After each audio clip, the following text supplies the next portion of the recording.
Министерот Филипче не се откажува од 35 милионскиот тендер за набавка на лабораториски реагенси за крвни анализи. Нов јавен оглас ќе биде распишан во текот на наредните 2 недели, но овој пат, уверува министерот, тендерската постапка немало да најде на проблеми. И повторно, како и пред 4 месеци, посочи дека целта е да се заштедат 5 до 6 милиони евра. Огромни пари за сервис и огромни пари за непотребен број на анализи кои што се отвараат за само мал број на пациенти, заради тоа што едноставно нема капацитет, ниту пак доволен број на пациенти. Очекуваме најмалце 15% да заштедиме на оваа огромна сума за 3 години. Токму тоа сакаме да го постигнеме и, како што кажав, спремни сме и да ги прекинеме постапките се доколку ова не даде никаков резултат.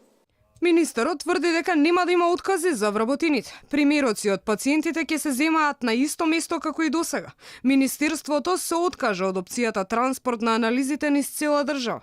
Тие ќе се пренесуваат само на ниво на град.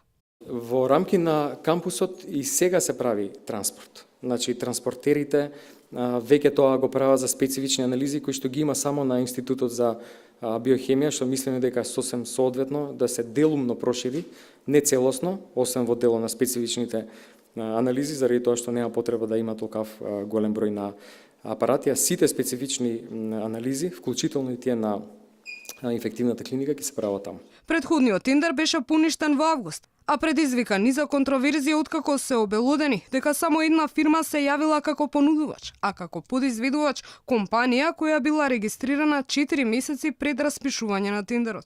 За овој случај предистражна постапка отвори јавното обвинителство.